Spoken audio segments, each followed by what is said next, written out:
um estúdio completamente equipado com o SM7. A bancada aí com 6 microfones, né, com por 5 convidados. Como a gente falou até, já o M103 já captaria já um delay. Porque ao mesmo tempo, imagina o Roberto está ali do lado, eu ao abrir simultaneamente o DM103 do lado de lá e o do lado de cá, duas pessoas conversando nessa mesma sala, esse microfone do comunicador, do locutor, vamos dizer, ele vai captar o locutor falando e a resposta da pessoa simultaneamente, por exemplo. A resposta vai não só vir pelo microfone do convidado, como também pelo microfone do locutor. Ao mesmo tempo, só que no caso desse aqui também com atraso. Exatamente, esse atraso, como que acontece isso? Porque no mundo elétrico é praticamente a velocidade da luz. Esse microfone e aquele, ao receber o sinal, vão enviar para a mesa ao mesmo tempo. Só que o universo mecânico, aquele que a gente estava vendo lá, do som, ele tem um obstáculo. O ar que observa é um obstáculo para o som.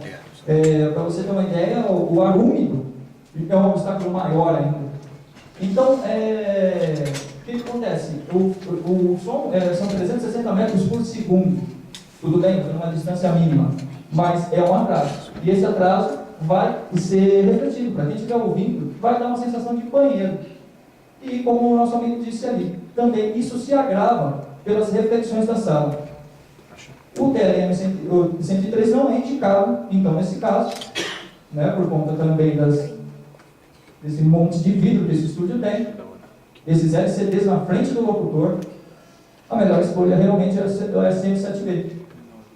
Ele tem por ser dinâmico, tem uma membrana dele, ela precisa chegar mais perto e ela não se movimenta, ao contrário de um TLM-103, ela não se movimenta com um som distante. Pode ver que o locutor, ao se comunicar na frente desse microfone, ele tem que chegar bem perto. Só fazer uma observação, que a acústica aqui, no caso da frente, ó, aqui a gente não tem nada, porque tem um vidro, né? E do lado de cá a gente tem praticamente só essa parte azul aqui, não é isso? Então, a própria TV de LCD também reverbera. Se tivesse um TLM aqui, o som ficaria som de banheiro. Exatamente. Então, o técnico desse estúdio, ele mandou super bem e escolheu essa SM7. Moral da história, tudo isso que a gente falou mesmo. Não existe microfone melhor ou pior, e sim a escolha certa. É preciso saber mais que as especificações, né?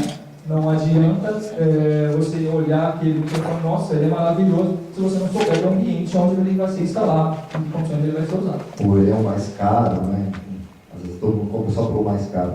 Sabe exatamente para que vai usar. Principalmente o cara tem verba, ele vai comprar tudo do mais caro sem, de repente, ter noção do resultado final daquele equipamento.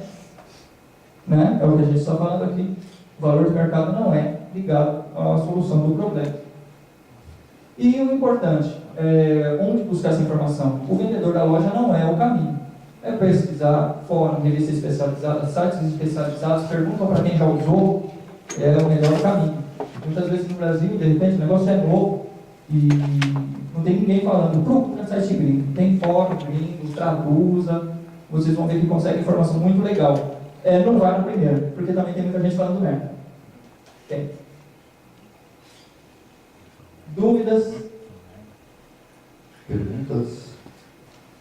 Levanta a mão e já veio. Eu tenho essa de vocês a respeito do efeito de aproximação com relação ao mapa. Não entendi. Responde? O efeito? Sim, se tem a diferença é alta ou Em relação aos dois. não, ao nome. Então, Neumann em relação Ao efeito. O Neumann, ele tem por característica, né, a cápsula dele é muito sensível. Então, não só o Neumann, como qualquer microfone condensador, você pode ver que a maioria dos estúdios usa o pop filter. Né? Qual o pop filter é o mais legal? Existem diversos modelos, infelizmente eu não tenho agora em slide para mostrar. só o pop filter. Isso que eu ia falar, explica o que é o pop.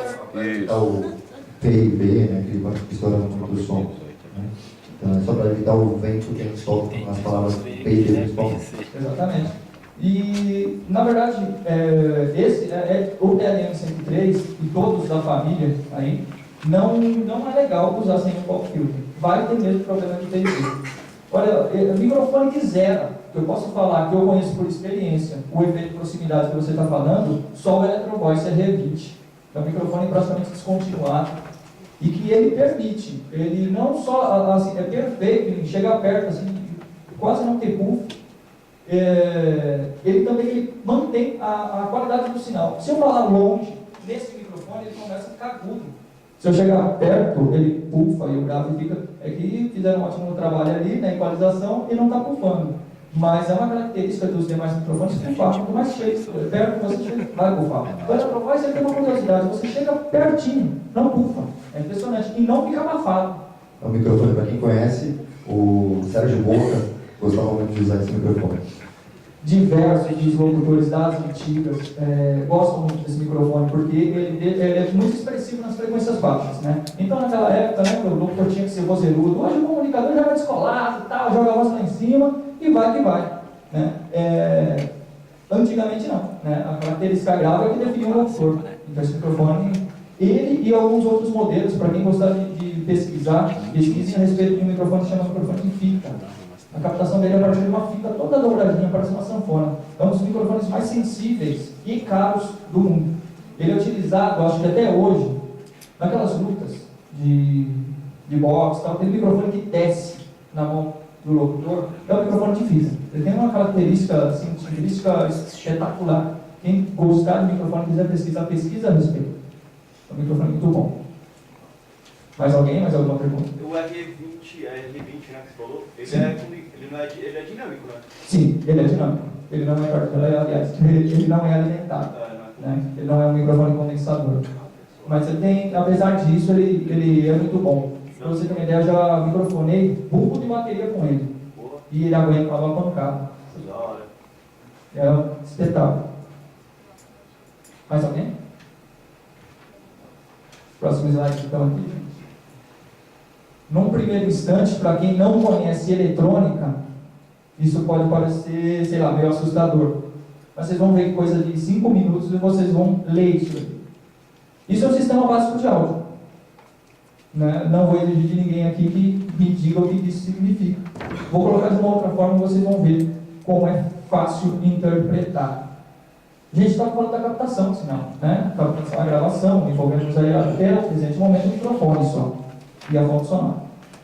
Então, obviamente, para começar o processo, eu preciso da fonte sonora. O próximo passo, a gente já comentou, o microfone. Enquanto fonte sonora, a gente está falando de ondas mecânicas. A partir do microfone virou um pulso elétrico. Alguém sabe me dizer a próxima etapa para dar sequência aqui no nosso caminho do sinal? É o amplificador. Ainda não, você não pode esquecer. Ele é o condutor, ele é o responsável por levar o sinal de um equipamento ao outro. Mas você falou bem, a mesa, nesse caso, a função dela principal é o pré. A gente precisa pré-amplificar esse sinal. Quando ele sai do microfone, ele sai como que eu posso dizer? A nível de milivolts. É uma voltagem quase desprezível. Não é o suficiente para ser amplificado. Ela precisa de uma pré-amplificação. Essa pré-amplificação é oferecida por qualquer mesa e algumas interfaces de áudio até. Ali é a partir da mesa que a pessoa consegue fazer uma coisa chamada estrutura de ganho, que é onde você vai conseguir elevar o sinal que está sendo captado pelo microfone até uma modulação interessante para a sua mixagem. Né? Não é 0dB se você for somar isso com outras coisas. Né? Se a gente está falando só de voz, pode chegar lá. Ah, mas você vai somar isso com baixo, uma guitarra, mais 3 vozes, mas bom, então calma aí, deixa um pouquinho abaixo. Né? Mas aí já é um conceito mais mixagem e tal, e isso é mais para frente. Novamente, aí precisamos de um cabo condutor, que vai levar aonde? Amplificadores de potência. Agora sim a gente já tem o que é chamado de line, é um nível de linha, enquanto era o microfone antes da mesa, milivolts. Agora já na ordem de volts. E, passando da potência, isso vai ser amplificado. Bem amplificado, que é o que a gente tem aqui como exemplo, o nosso sistema. Né? Está saindo de um som baixo, passando por todas as etapas que a gente está comentando. Em Então, levando em consideração aqui até o equipamento que tem ao nosso redor, vocês já têm noção qual é o último. Muito bem. A caixa de som, aqui no caso, se vocês prestarem atenção, até o cabo mudou. Esse é o padrão hoje, praticamente, mundial de cabos para caixa de som. A maioria das potências tem esse tipo de saída, que é a SPCOM. É um plug extremamente seguro. Antigamente, as pessoas se esbarravam no fio, cortavam o show no meio. O P10 também, né, que usava bastante, deixava curto na potência e queimava a potência. Antes de você ligar a caixa, perdeu a potência. Esse SPCOM tem a trava, e você não tem como você tirar fácil também, né? Então é mais seguro em relação a isso. Você puxou a caixa, moveu de lugar e tal, está ali firme. O plug se mantém preso, como foi dito, as caixas de som. Bom, agora vocês já estão craque, já pegaram a manha. Se eu quisesse gravar o sinal, de onde eu saio aqui no meio desse processo? Gravar o som. Depende da sua mesa, né? Pode ser da mesa. Não, estou dando como exemplo aquela da Yamaha ali, que está pequenininha, não dá para ver, mas não é uma mesa digital. Apesar dela ter até um processadorzinho, uma mesa analógica. Então você pode sair da mesa, depende do pré. Essa da Yamaha aí, se o pré for legal, eu poderia sair da mesa ou puxar direto. Se eu tenho uma interface bacana com pré legal também, eu puxaria direto. Beleza. Muito bem. Vamos passar então, hoje o que é utilizado, realmente, na maioria das vezes, acaba sendo uma interface de áudio que ela é responsável por converter o sinal analógico que sai de uma mesa dessas para um formato digital, que pode ser posteriormente aí, interpretado por um software no computador. Hoje é o que mais se usa, né? Dificilmente alguém vai colocar um gravador de fita ali, de rolo, ou um ADAT, que é um equipamento mais antigo, apesar de digital, mas é quase descontinuado aí a produção. Não tem mais no mercado. O software aí, os diversos softwares multipistas que permitem gravações multicanais, que são, na maioria das vezes, utilizados nesse fim. Se a gente quisesse transmitir esse sistema, também sai da mesa. Saindo da mesa com um processador de áudio, as etapas vão além do que eu estou dizendo aqui, gente. Mas é porque se a gente for citar todos os equipamentos, a gente não tem tela para caber tudo. Aqui no meio entraria um distribuidor de áudio, né?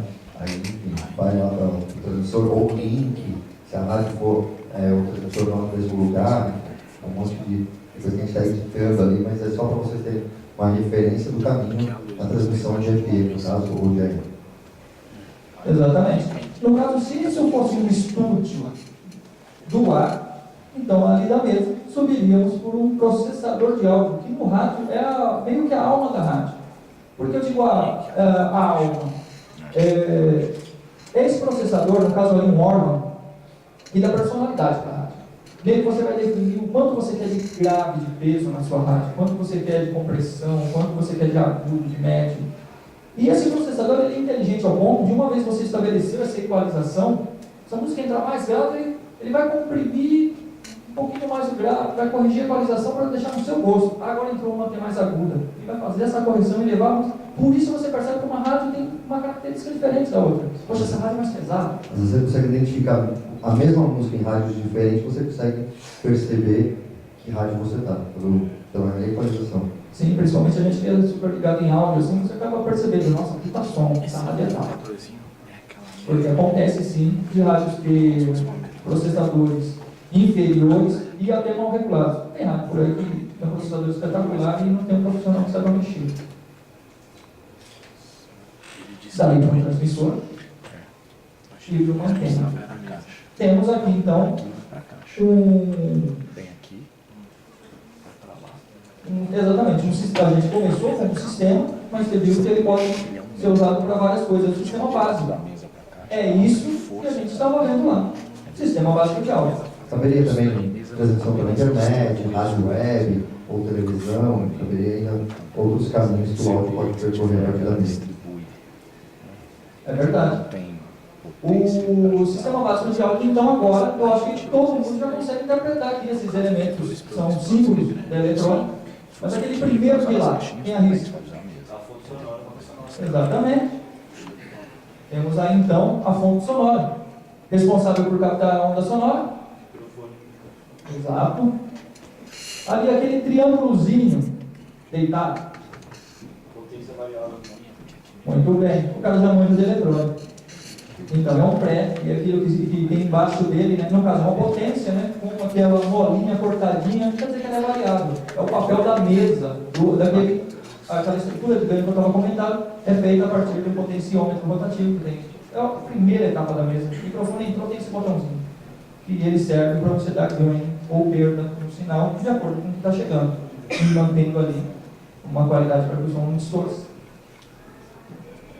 Então, é o pré-amplificador. No nosso caso, a gente só apresentou como uma mesa, que é a função dela naquele sistema. O próximo? É o amplificador. Sim, o amplificador de potência. Aquilo tudo que eu falei, vocês podem ver aqui. Pode ver também que na entrada do pré-amplificador, mic input, é o nível de milivolt. Na saída, na entrada o mic input e na saída line output. Dali em diante, todo equipamento que entrar vai ser line in, line out.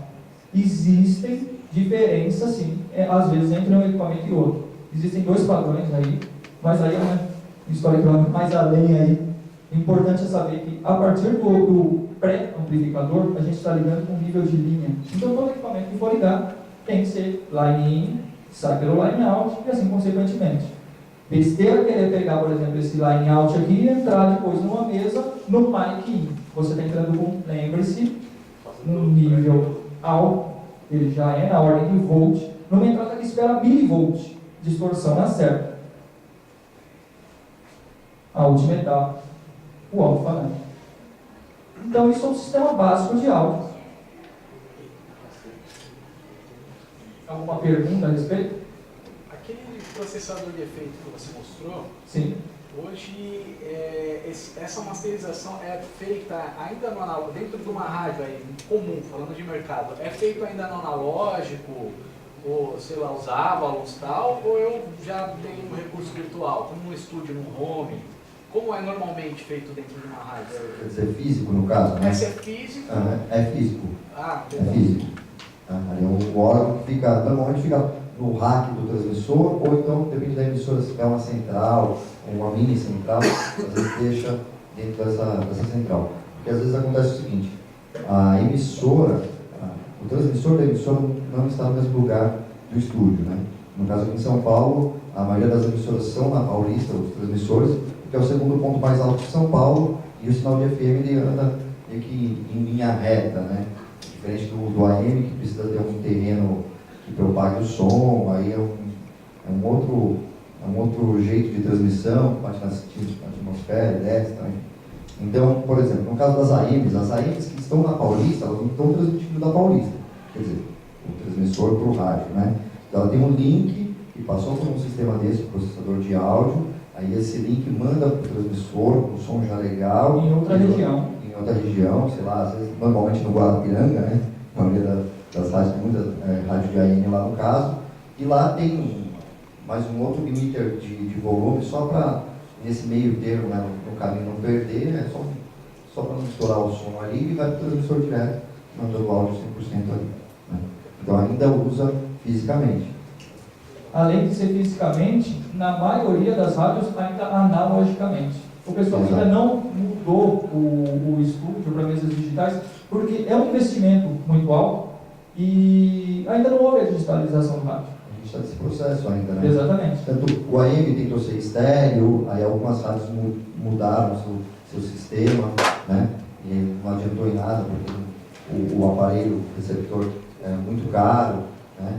Então agora a gente está tentando migrar o AM para o FM, né? Quando saiu o canal 56 do ar, no caso de São Paulo, a Globo, né?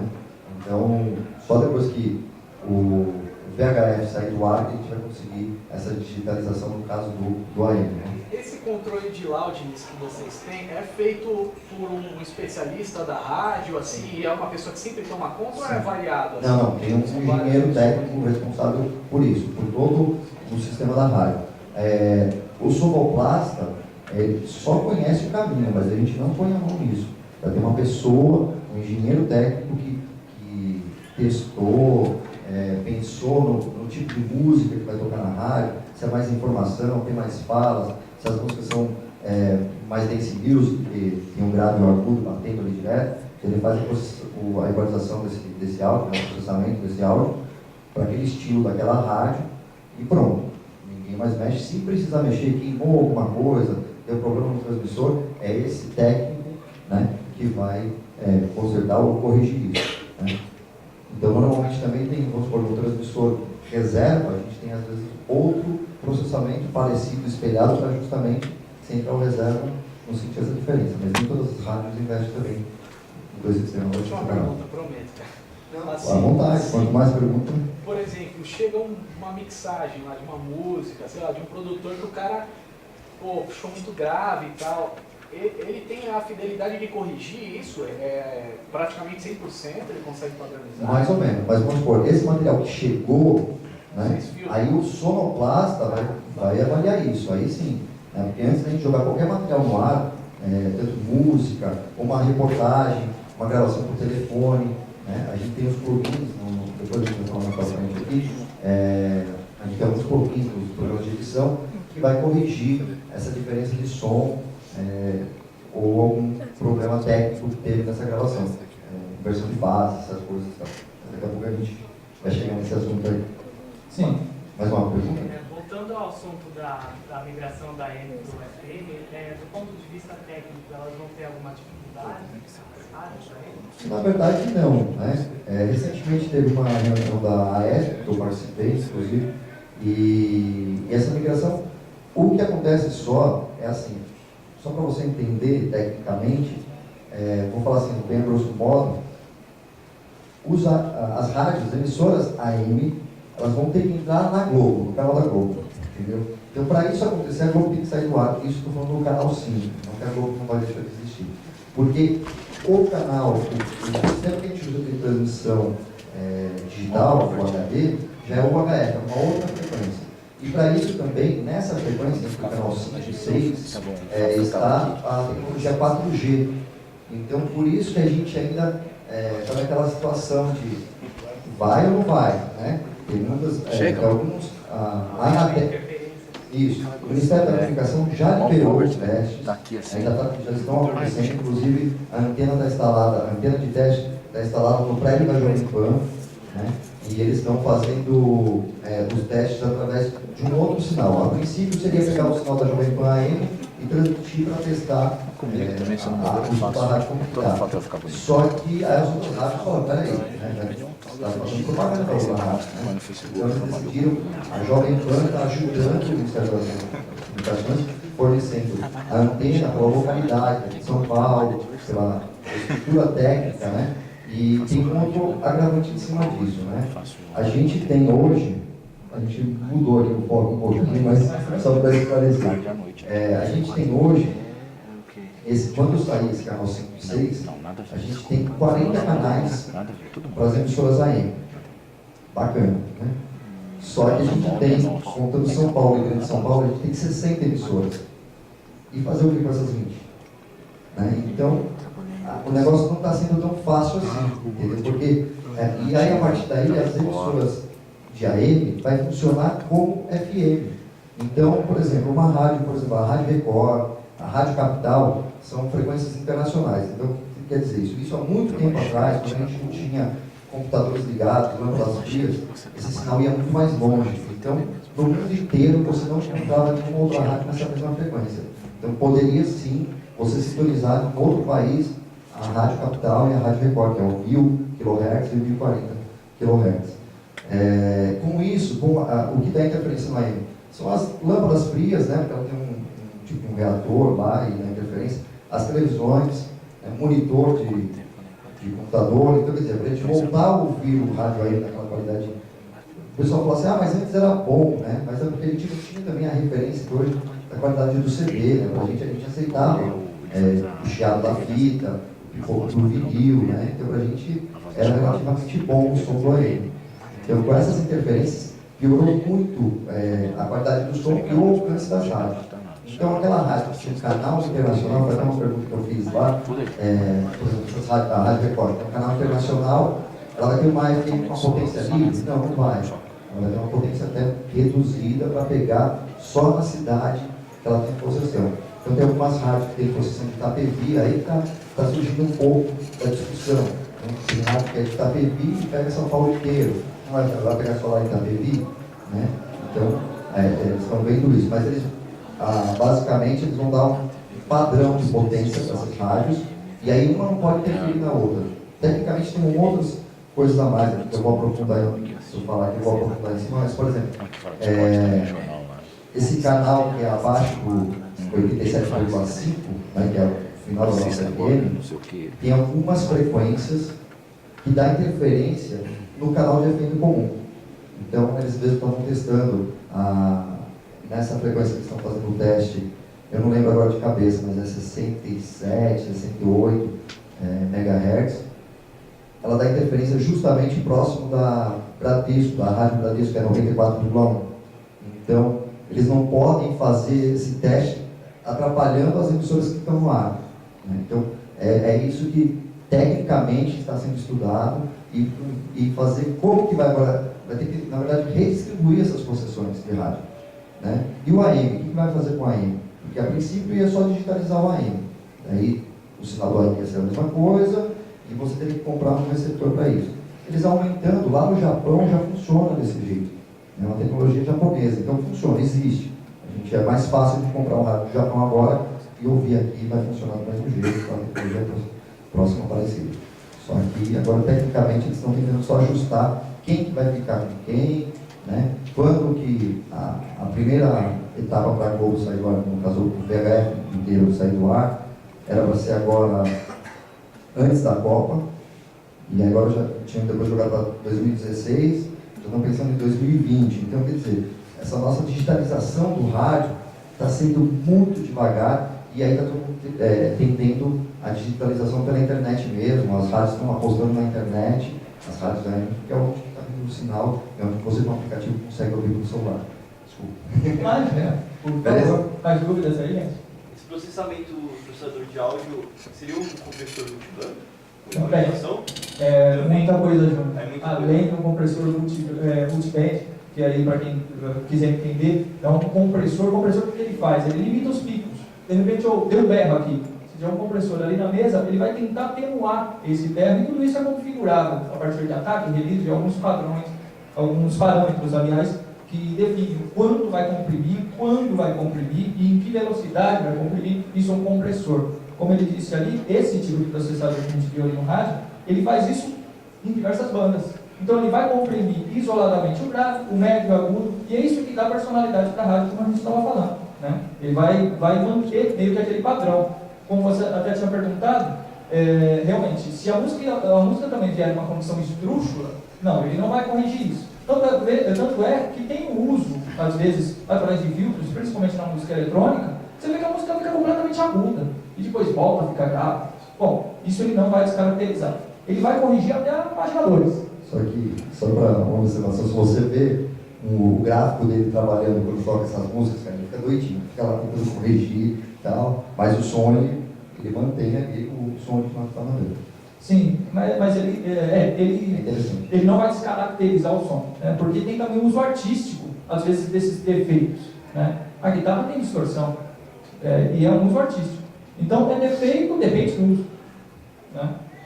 Bom, alguma pergunta ainda envolvendo aí? Sinal, caminho? Bom, agora só mostrar mesmo uma inovação, né? Porque aquela mesa que até a gente apresentou aqui, a analógicazinha e tal, olha lá aí.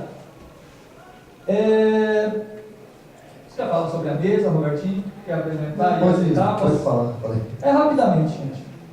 Bom, como a gente tinha comentado, então, deixa eu vir para o lado de cá. Aqui, neste tipo de plug, que é o XLR, que vai se ligar um microfone. O microfone não é ideal que você ligue aqui, não dá para ver muito bem, mas aqui é linha e aqui é insert. Em linha, entraria qualquer equipamento em nível de linha. Então, se por acaso vai ligar um instrumento, um teclado. O teclado já tem uma saída em nível de linha, é a partir daqui que vai ligar. Para quem não conhece a mesa de som, possivelmente acho que todo mundo aqui já teve alguma experiência, mas para quem não conhece, ela é dividida desta forma. Então, tudo que entrar no canal 1, todo o caminho que o sinal vai fazer é esse daqui. passando por diversas etapas. Começamos lá em cima, então, como a gente tinha falado, ele chega e é pré-amplificado. A maioria das mesas tem aqui, eu acredito que esteja aqui, não dá para ver muito bem, mas ele tem um corte de grave. Então, de repente, se o som está soando, às vezes realimentando, alguma frequência baixa, tá?